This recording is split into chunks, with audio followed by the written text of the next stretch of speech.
Welcome to A Date with Darkness podcast, where I will be discussing the impact of hurtful and abusive relationships and how to overcome them so that you can move through your pain and get to the kind of healthy relationships you want, need, and deserve. I'm Dr. Natalie Jones. I'm a licensed psychotherapist based in California.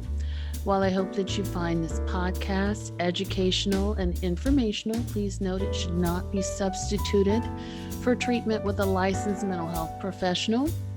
Also, due to the nature of the podcast, some of the information presented on the show can be sensitive to some of my listeners, so please note that listener discretion is advised. Hello and welcome back to the show. Thank you so much for spending this time with me.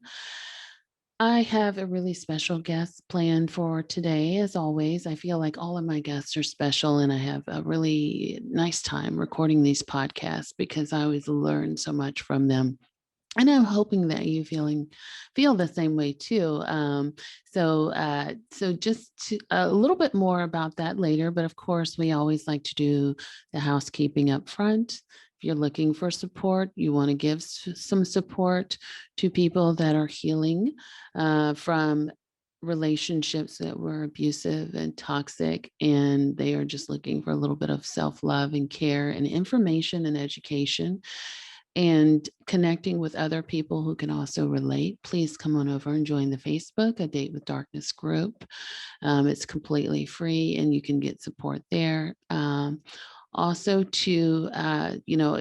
this podcast is now on YouTube, so please be sure to explore the YouTube channel where you can see the video recording of our guests, which is pretty awesome. And I always put the link to the YouTube episode in the show notes, rather. And again, if you have any questions, comments, or concerns, please do email me at a datewithdarkness@gmail.com. You can also visit my website, www.drnataliejones.com or datewithdarkness.com, and listen over there and submit questions through the website as well. So again, I get questions all the time from folks that want to talk about mother-daughter dynamics, especially when the relationship is not what we want it to be or what we need it to be or conducive to our mental health. So today's guest is going to speak to that. Her name is Miss Ann Dillard. Ann Dillard is a licensed marriage and family therapist out of Decatur, Georgia. She is the founder of KIP Consulting Services, and she's the co-author of the book Unchain My Legacy. She has referred to the book several times in this episode. But anyhow, I do think that this is an episode that perhaps one of several that warrants further exploration, because there's just something about mothers and daughters. And when you do not have a loving relationship or a healthy relationship with your mom as a daughter, or when you are a daughter and then you then become a mother, an aunt, or whatever, that really does something to your soul. And there's a special type of healing that's involved in that. And I definitely wanted to open up dialogue on that and so many other topics. You guys have no idea. But anyway, without further ado, here's my conversation with Ann. Hello and welcome to the show, Ann. Well, thank you, Dr. Jones, for having me. This is a pleasure. Awesome. How's it going for you today? I'm doing well. I am here in sunny Atlanta, and I'm enjoying that. That's amazing. Yes, it's all about sunshine where we are. We are blessed. Some states are not having it so well. So we are blessed to be in sunshiny states, both of us, and enjoying pleasant weather.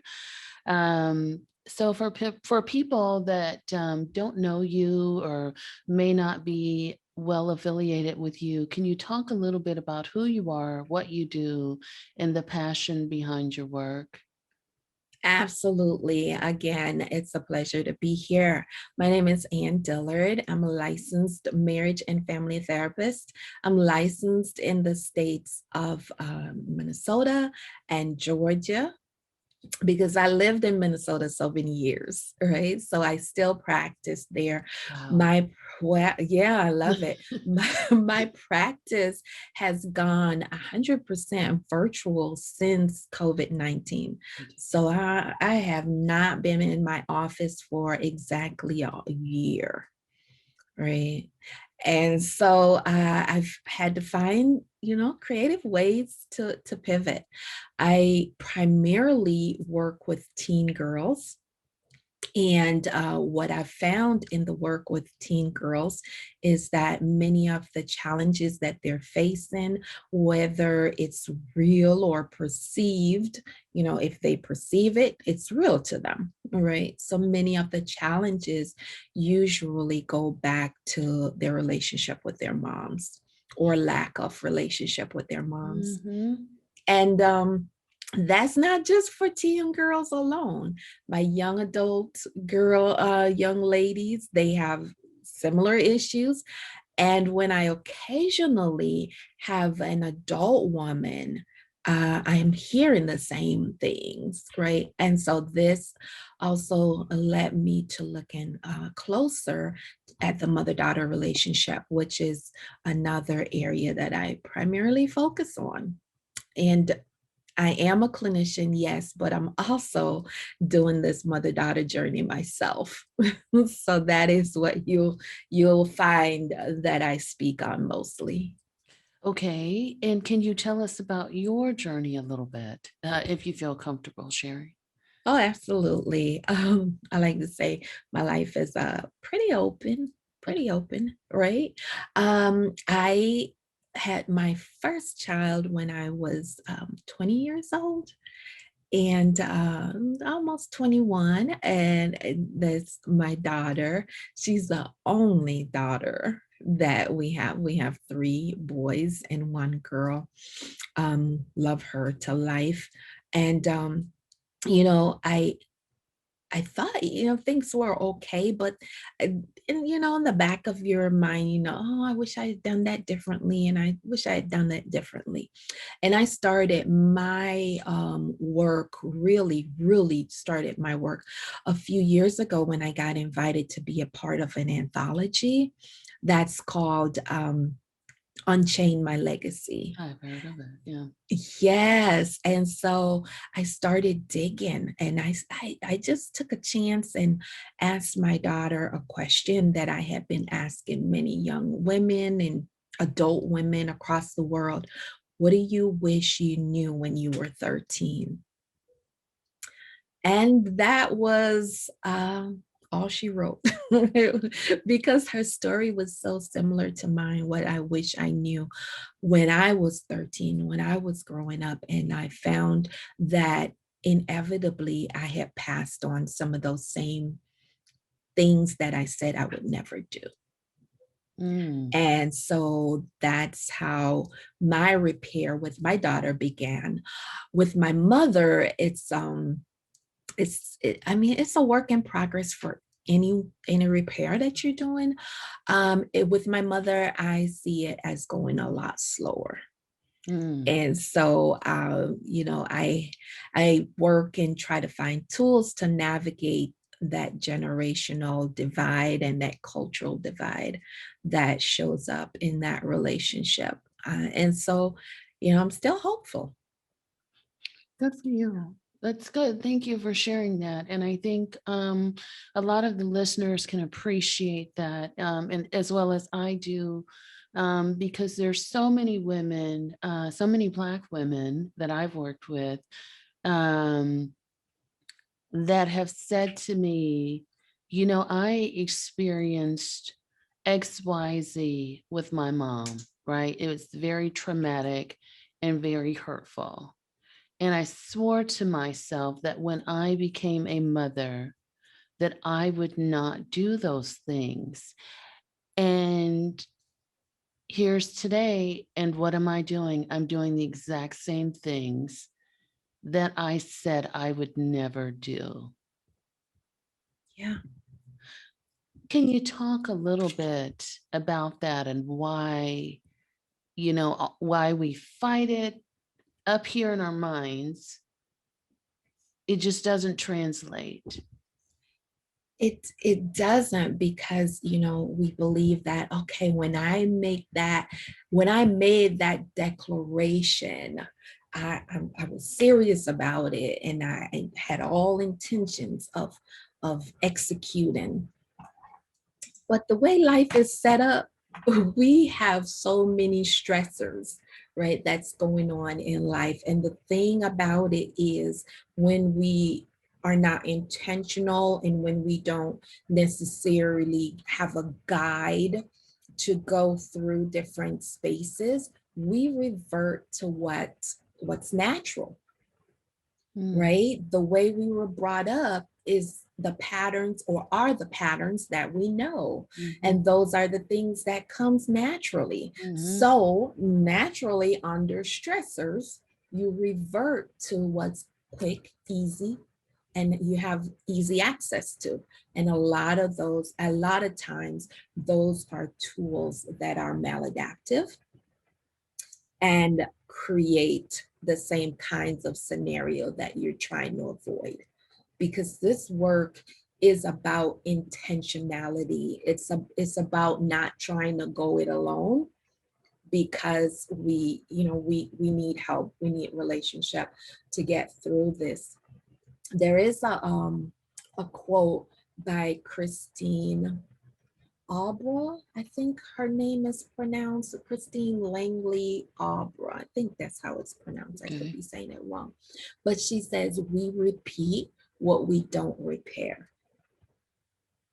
And repair is not a one-time thing. Repair is a constant thing. And I Mhm, think the more we, especially as Black moms, can say, you know what? I didn't do some things right. We give our daughters permission to blossom and grow, and be engaged in this repair process. But if we say, well, I'm the mother, I don't care what you say, we shut all of that down, all of it. So it's a process. It's a process that I'm enjoying, helping to prepare moms to engage in these conversations, or allowing their daughters to have space to also unlearn some of the narratives that we've learned, not just individually, but culturally as well.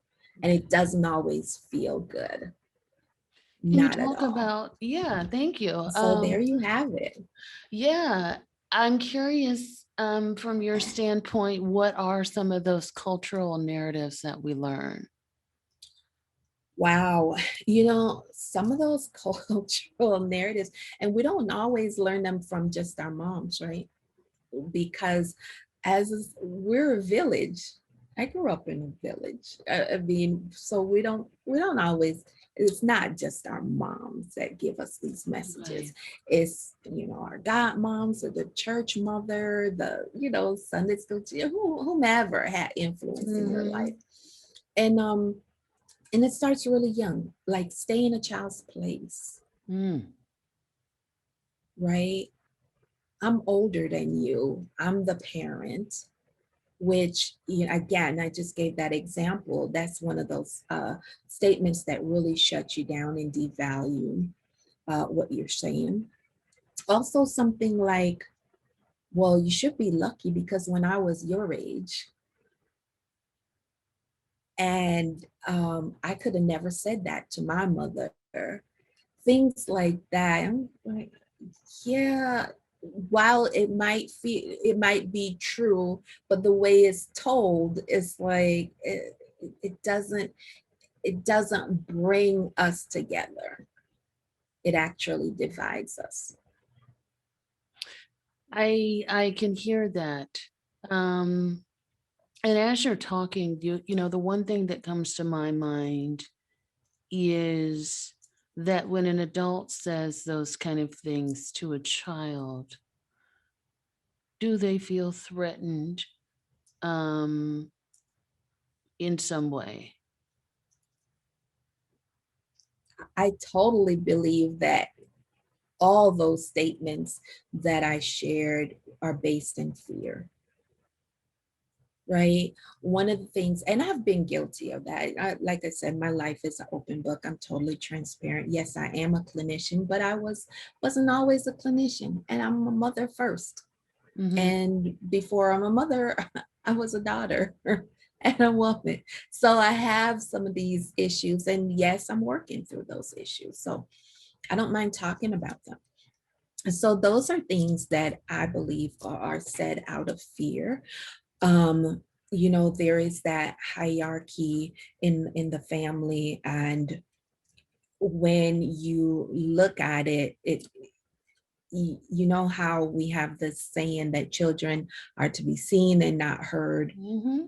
And in so many cases, we don't invite those healthy conversations and back and forth dialogue with our daughters, right? In a lot of cases. um and some of that, some people are used to that. Some people, that is their upbringing. But the people who I serve, that has not been their upbringing. So now, there's a threat of, well, if you're speaking up and if you're forceful, or if you express any emotion other than good and happy, then you're threatening my authority. And I don't know what to do with that. And so I'll go to, because I said so. Mm-hmm. Mm-hmm. And again, I do think that that sounds fear-based, and I wonder if they're more likely to say something like that if they feel like the same thing is happening to them, or has happened to them, perhaps not just in an intimate home setting, but also on a larger societal scale. I absolutely believe that. I absolutely believe that. Again, not having the skills to navigate that space, not having the knowledge to, to let's explore this fear, or even to identify that this might be a product of fear, Mm-hmm. right? And then some people might challenge me and say, who has time for that? I have to provide, I have to make sure, my primary job is to make sure that there's food, clothing, and shelter. And we forget that other piece that is so critical, and that's that emotional part. Yeah. Yeah. I can hear that. It sounds like a lot of what you're saying in terms of the fear-based element is survival. And again, it's not in any way excusing someone who's been abused or anything like that. But a lot of that, when I hear some of that, that does sound like survival dialogue, more of a projection of how they're feeling onto their young daughter. And perhaps even, um, in talking about it, when women are mothers, and they look at their daughters, and their daughters are many versions of themselves, they look at that. And so that actually becomes a trigger for them in some points. And To, that's scary. yeah. That is scary, because the trigger really is, oh my goodness, how do I save you from the things that I've gone through? Mm-hmm. Mm-hmm. Right? It's not because she doesn't love you. It's like, how do I have no clue how to save you or protect you? What part of it sounds like is there needs to be, why we fall into this trap of repeating what our mothers or, mother figures have done to us, is that we don't have examples of healthy mother models. Um, We want to, so the desire is there to learn how to maybe do that, but we just don't know where to start or what that looks like because we've never seen that. So, can you talk a little bit about where do we go from there? How do we learn how to reparent in a way that's nurturing and positive if we've never seen that or if we've never experienced that? Yeah, that's a hard task. And I think for me as an adult daughter, just really looking at what would I like? What would I like to see? What do I wish had been offered to me? Hmm. Right. And even doing that myself, because in my case, I don't believe that my mother has the tools to give me those things, to fulfill those emotional needs. Hmm. And so looking at some of us got stuck, with only TV images, right? And then if we're going to be really honest, we can say, I've heard so many statements, oh, that's what white moms do. And I'm like, that's not, there are examples of healthy Black moms relationships, right? And so we can also have those relationships. And they're really, I have, even though I primarily serve African American, Black families, I do have white families who also have the same issues, Hmm. right? So I'm like, let's just look at being human. How would you like to be seen? How would you like to be addressed? How would you like to be treated? And because I'm your daughter, doesn't mean that I get a watered down version of that. Mm. Mm. That is beautifully put. Um, I'm curious how that translates for the young girl that comes into your office and the relationship between she and her mother are very fractured. Mm, yeah, that's really difficult because you know what? For 90% of the young girls who come into my office, moms are the ones who have sought me out. And moms typically have a different view of what their relationship is like. What did they say? What is their view? I don't know what's wrong. We're very close. She tells me everything. So I don't understand what's going on. Why does she seem depressed? Why is she cutting? And things like that. And of course, I conduct an interview, and then because I serve primarily older teens, I'll do part of the interview with by themselves. And the sessions are, a lot of the sessions by themselves. Sometimes we bring parents in and do some repair work and things like that. But inevitably, what I find is that in a lot of cases, the girls are very protective of their mother's emotions. Meaning, I how does can't that show tell up? I can't tell my mother that. That will hurt her feelings. I don't want to seem like I don't appreciate what she's doing for me, Mm. right? She'll feel badly. So that's how some of the protection shows up. Mm. And then, when you find girls who start protecting in one area, then they're more likely to protect in other areas as well. Okay, such as. Such as what happened on the date last night? Oh, I can't tell my mother that. What happened at school? Oh, I can't tell my mother that. Because then, I know she won't like that. And then she might go up there and get in trouble, and just protection across the continuum. Mm. And I believe that part of the way we address that as mothers learn to be more regulated in their emotions, then they have a better chance of being more connected with their daughters because their daughters are assured that no matter what I share with you, you're going to be able to handle it. Mm.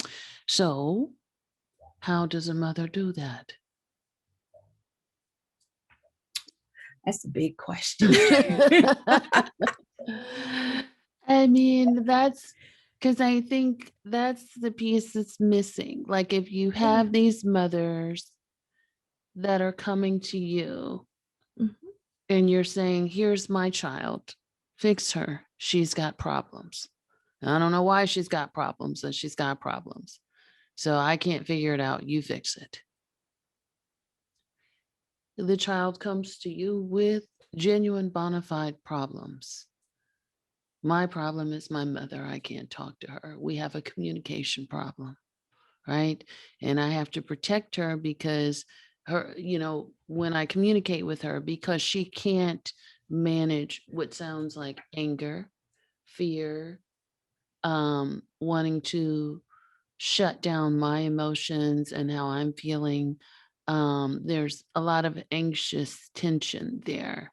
Like I just can't do that. So I rather just sort of comply and internalize. And internalize they do, right?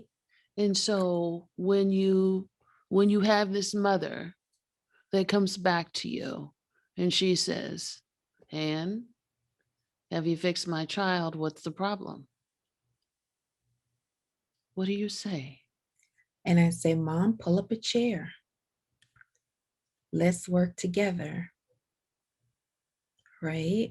And that's where I start teaching both regulation skills, Okay. both how to communicate, how to receive information, how to, how to show this genuine openness, how to hear the hard stuff Mm-hmm. and be with the discomfort of the hard stuff Mm-hmm. without blaming yourself. Okay. Can you talk a little bit about what you teach in terms of the regulation and sitting with the hard stuff? What that looks like? Yeah. Absolutely. Absolutely. Breathing is one of the biggest things that I teach. I teach my clients, I teach my mothers, whomever, just to learn how to slow the heart rate down Mhm. when they're feeling that anxiety and that level of discomfort, just to be able to sit in their bodies, right? Mhm. Um, Even how to hold themselves because in a lot of cases when you have this kind of dysregulation there's a disconnect from your own body and sometimes your own hidden trauma as a mother, Mm. right? And so even how to hold yourself, how to I work on empathy. What does that look like? What does it look like to hear your daughter's story without getting defensive, without, which is difficult in a lot of cases, without always wanting to jump in and save, but recognizing that this is a hard place for her and this is how I'm going to help you find solutions and navigate that. Mm. So I teach about effective communication, talk how to talk to each other in a respectful manner because we look at what does respect mean to you. And in a lot of cases, respect to mom feels a little differently than respect to daughter. So we have to unpack that, explore that. What does respect look like, sound like, feel like, Mm. Mhm. Mhm. right? And how can we validate each other's experiences without taking anything away from their each other's experience? Mm. And so I have a whole coaching program, mother-daughter coaching program that I do. I do that with older mothers and daughters because I'm seeing the same patterns. It doesn't matter how old you get, daughters still express one of their biggest need is for the approval and validation of their mothers. Why do you think that's so important? That's another big question. And I think it's important because, you know, a lot of times we see ourselves through our mother's eyes. And as little girls, we grow up, we wanted to please our mothers, right? And we wanted, we wanted her approval. If mom said you can do it, you can do it. Yeah. And I think, there's always this closeness that we want to have with the person that birthed us, right? Yeah, That gave us birth. Especially if you raised us and watched us grow up. We want that, we crave that innate need for connection. absolutely. That's the only person, except for, the person that you're gonna birth or have birth. That's the person you first shared heartbeats with. Yeah. Yeah. And so you do crave that. You Yeah. do want that. And I imagine that, when I, talk to my clients, a lot of them express that, if you can't connect with your mother or your parents, because fathers are important too, and I don't mean to Absolutely. insinuate that they are not. But if you can't connect with your mother, I think the underlying thought process is, who can you connect with? Like, that's supposed to be the first person that you're supposed to have the healthy relationship with. And then from that relationship, you're supposed to build. Absolutely, because I believe that your relationship with your mother, whether she's able to be attuned, present, or not, I believe it becomes the foundation for all your other relationships. How Hmm. you see yourself, the relationship, what you believe about women in general, even about how you look at authority, right?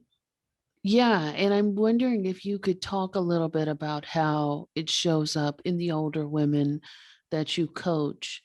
What sort of signs are indicative that they have issues with their mother, as an older woman? Yeah. Okay. So, signs. I don't trust women. I don't have many women friends. I don't need any friends. Right. Or you might see it in a relationship where it's always contention around this person, just unsettled. And some people might say, oh, they always have so much drama going on. And I have to ask the question, is that drama or is it trauma? You know, what is really going on? Hmm. And so you'll see that inability to establish and maintain healthy same sex in a lot of cases relationship, and you'll also see it play out in a lot of intimate relationships Mm-hmm. as well. Because if you are a person who feels like my mother didn't even love me, my own mother who birthed me, why should I receive or be worthy of somebody else's love? Mm. Mm-hmm. And so it's directly impacting one's self-esteem and their self-confidence and their ability to show up, or even understand what healthy relationships look like. Yeah. Yeah. I'm curious. It sounds like for the most part, there are women that come to you that want to salvage their relationship with their mother, right?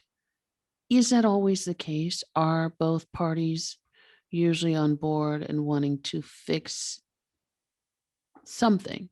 If they're not clear what the problem is, that's a different matter. But are both parties usually on board when they come to see you? Like, we want to fix whatever's going on here. That's a really interesting question. Before I answer that, I want to say I am not pro mothers. Yeah.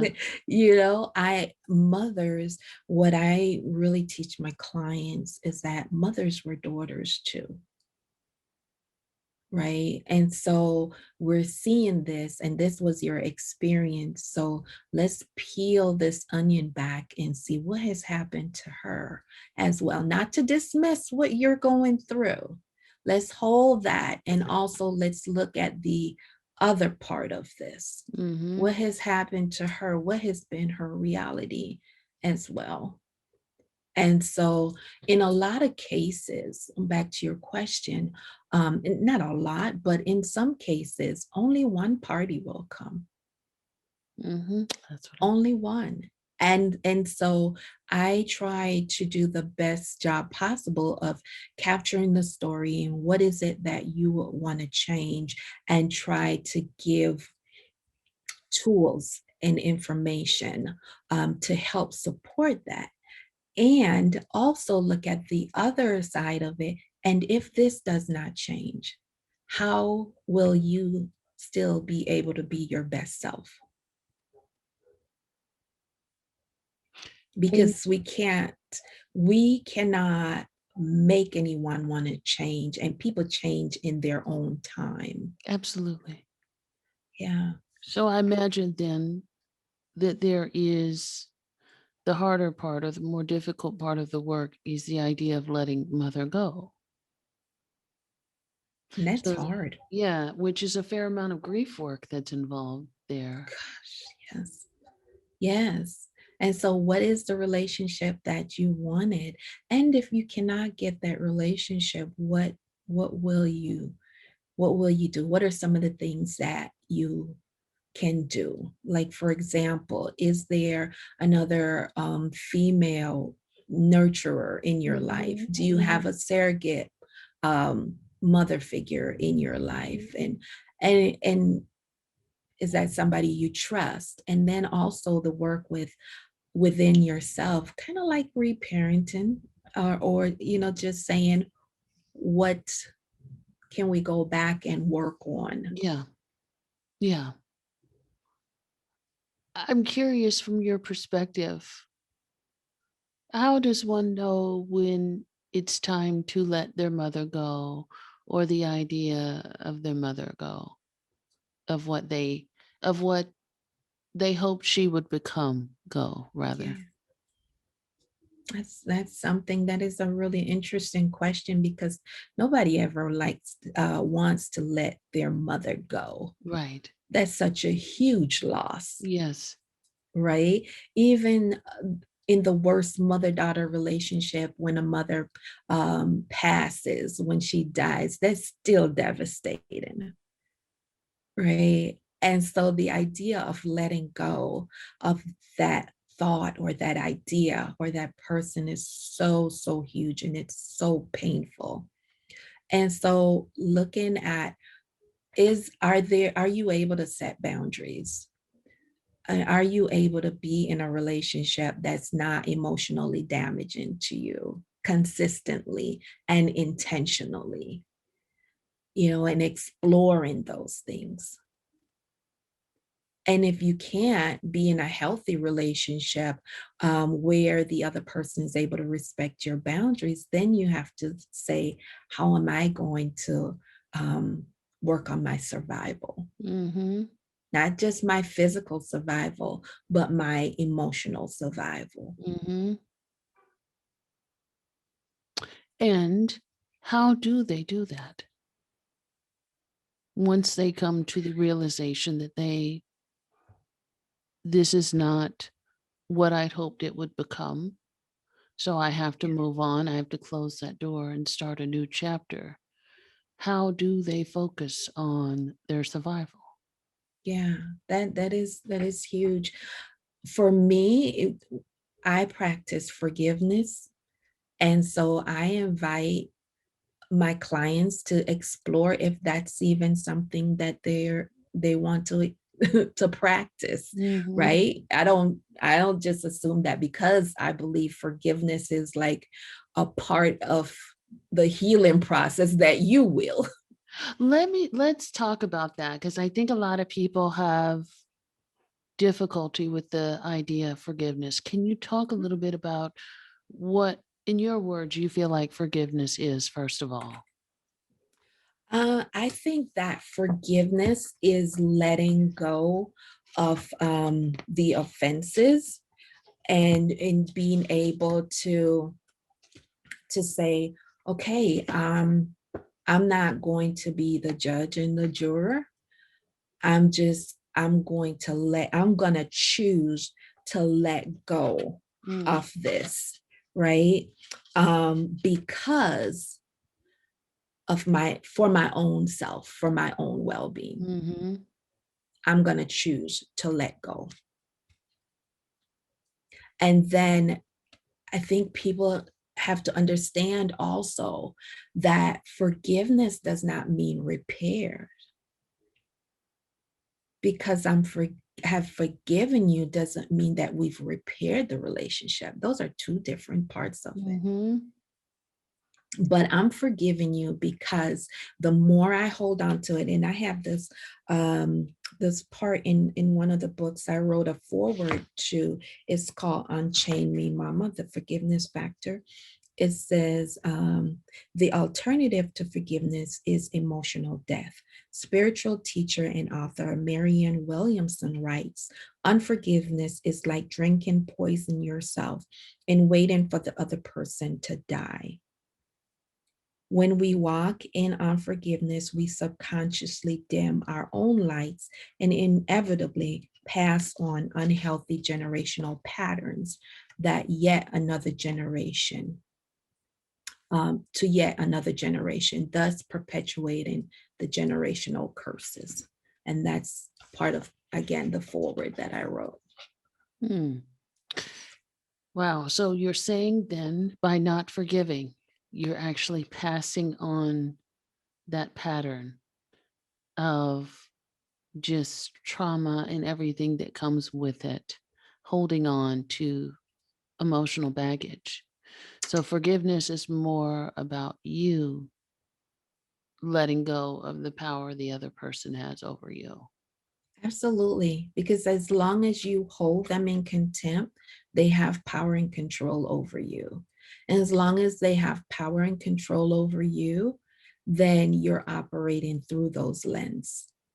Mm-hmm. And that's, again, like you said, forgiveness is kind of like one of those touchy subjects. And I'm not gonna put my views on anybody else. I've just known what seems to be effective.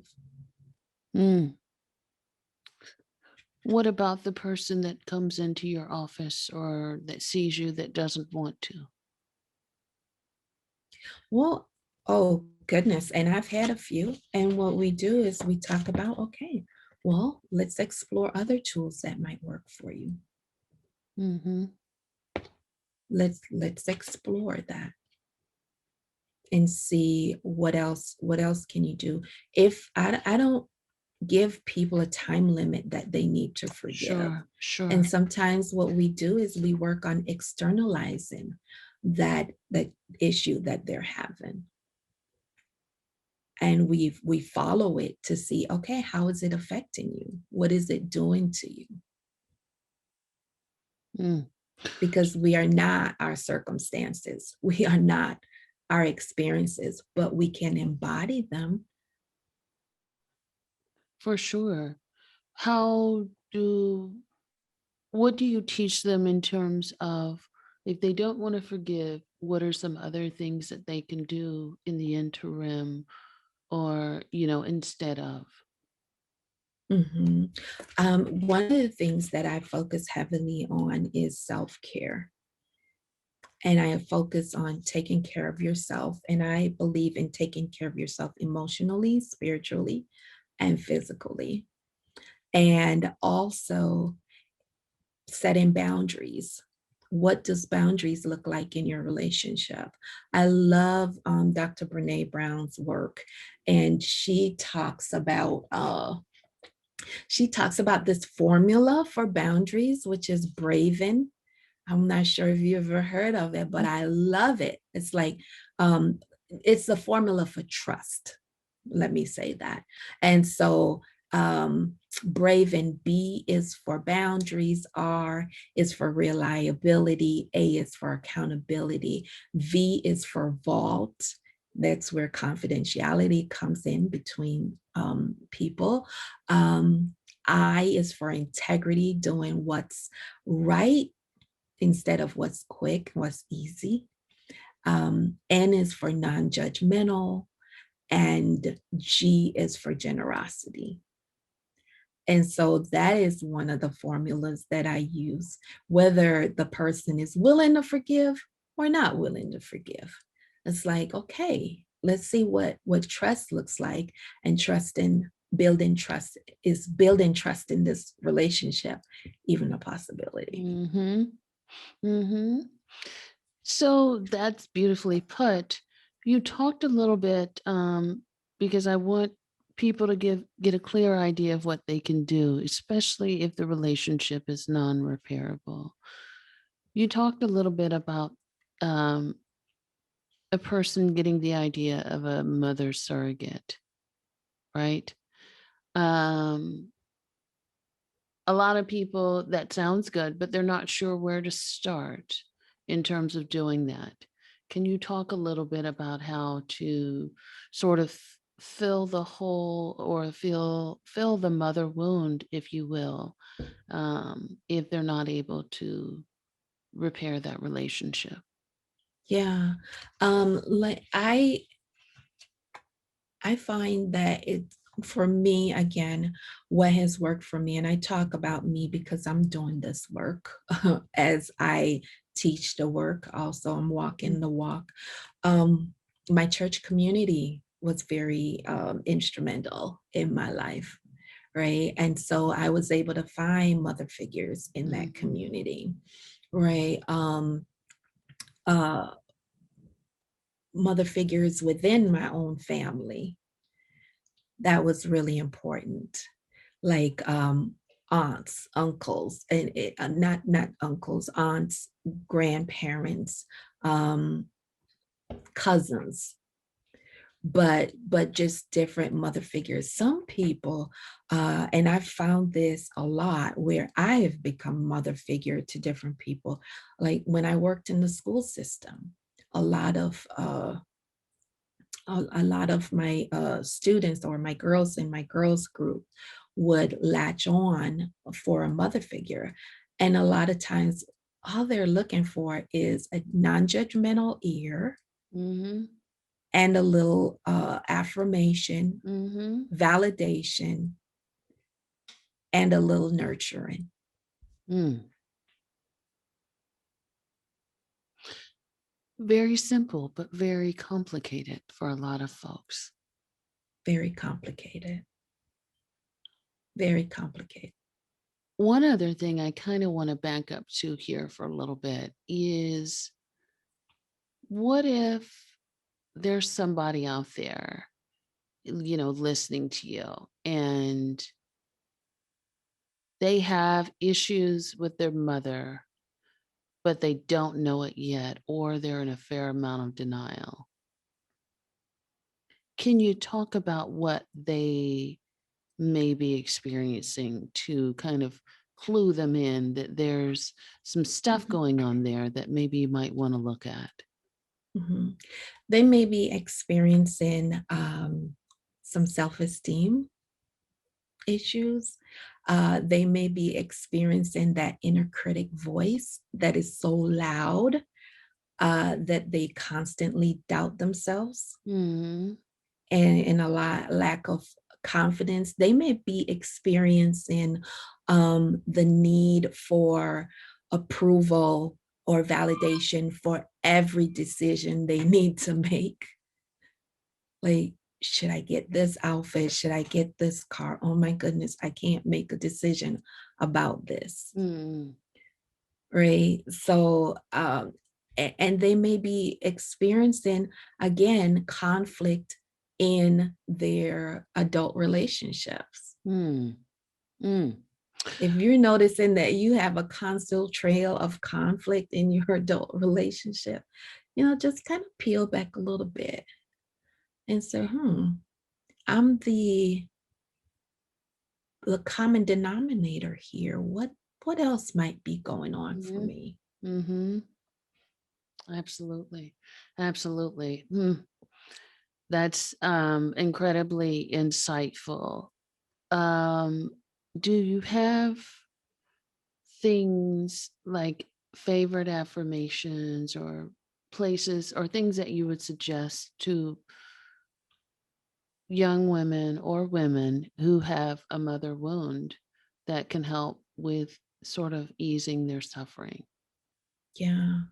Again, I go back to my favorite quote, right? Yeah. We repeat what we don't repair. And I just say whether or not mom is willing or even able and or available to do the repair, still work on you. Mhm. Mhm. I encourage them to do that. I encourage them to also write affirmations. Give yourself permission to explore this, to speak your truth. Give yourself permission to know that you deserve healing and to live your best life. Sure. And also to know that, you know what, you're not necessarily responsible for your mother's emotions.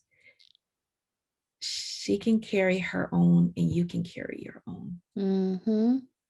Mhm. Absolutely. One last question that I want to ask you. There are people out there that have mothers that are incredibly difficult, right? Um, or relationships with their mothers that are incredibly difficult. I should phrase it that way. Um, what do you say to people or to women who have relationships with their mothers that are incredibly difficult? So they know that that relationship is salvageable. So, for example, if you have a mother that's, your mother may be overbearing, or she may be a helicopter mom, or she may be all of these other things, right? Um, as opposed to saying, I can't have a relationship with her. How do you know that you could actually do some work with that daughter mom Yeah. dyad? Yeah, and sometimes it's hard to tell, right? But I look for things in moms like I'll have a mom that says, I'm here because I want this to work. I'm here because I know that there are some things I need to change. So if the mom is able to do some um, reflection and introspection in her own life and on her own journey, I believe that's salvageable. If she's able to say, "I'm sorry, ooh, uh, that's not what I wanted to say. That's not what I wanted to do," you know, or even learn how to say that. Because I'm not gonna take it for granted that moms do know how to say that, right? They might want to, but might not know how. And that's something that we practice during our sessions. Can you say this? And it feels uncomfortable. So let's go back to some body work. You know, let's Absolutely. let's ground right there and feel yourself in your body. Hmm. Right. So those are some of the things. Willing to say I'm sorry, willing to be empathetic, willing to say I might mess up on these boundaries, but I'll respect them and I'll keep trying. I'm not gonna give up. Hmm. And something came up for me as you were speaking, and that something is acceptance, which is, for a lot of people, there's a struggle with that whole notion of acceptance. How can we just say, you know what? she is who she is. And I just have to be okay with that. And I want a relationship, but I have to know that she's not going to change who she is. Right. And, and that is so real. She's not going to change who she is. She is who she is. I do want a relationship. And I say, you can have a relationship. Boundaries. Again, put some boundaries there, Mm-hmm. because I don't believe that whether you're a mother or a daughter, you have to be a martyr in the Mm-hmm. relationship. Mm-hmm. I believe there's space for both people to have their personality, to have their identity, to have their voice, to have their interdependence, to have their independence, and to thrive. And I think a lot of times our identities are so closely intertwined that we lose sight of who we are. Mm-hmm. Yeah. Awesome. Yeah, Well, this has been great talking with you. Can you tell people where they can find you and if you have any sort of projects or things that we can support you on? absolutely. Again, thank you so much for this opportunity to come on and speak my language, mother-daughter language. I am on all social medias by Ann with no E, ANN, Dillard, DILLARD, .LMFT, or just Ann Dillard LMFT. I want to invite people to join my mother-daughter group on Facebook. It's called Building Authentic Mother-Daughter Relationships. I share lots of resources in that community, and also a different social media platform. I am working on a project, and I'm not sure when it's going to be done. I'm just starting, and that is writing a book with which it will be have clinical evidence and culturally relevant to address the need of the adult daughter who's navigating a relationship with her Mm, judgmental mother. mm. And so that is a project that's coming out. And also my coaching program, my mother-daughter coaching program is available as well. All right. Thank you. I'll be sure to put links to everything that I have in my show notes. And I thank you so much for coming on. And I wish you well on your own journey with your mother. Thank you. Thank you so much, Dr. Jones. And I appreciate the invitation and this Absolutely. conversation. Absolutely. And your daughter, too. Oh, yes. Okay, so we're wrapping up that episode with Ann. Love to know what your thoughts are. Do feel free to drop me an email and let me know.